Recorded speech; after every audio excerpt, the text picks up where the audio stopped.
Hey guys, enjoy your day. Today I set my own alarm clock.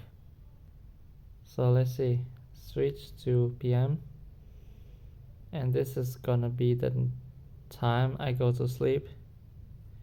Let's see, it's about 9:50, and I will spend like 10 minutes brushing my teeth and preparing stuff for school the next day.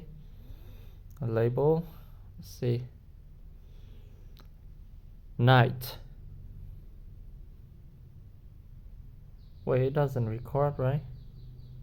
Just gonna manually time myself. So yeah, um hold on, let's do it daily.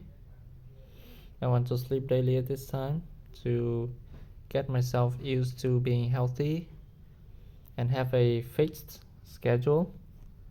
And here's same, the noon, morning, afternoon, night.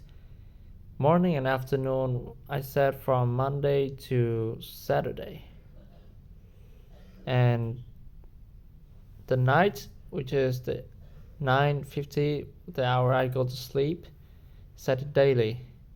I wanna have a healthy life, and you should too. I sleep early, but I wake up early as well. That's a great thing, I guess.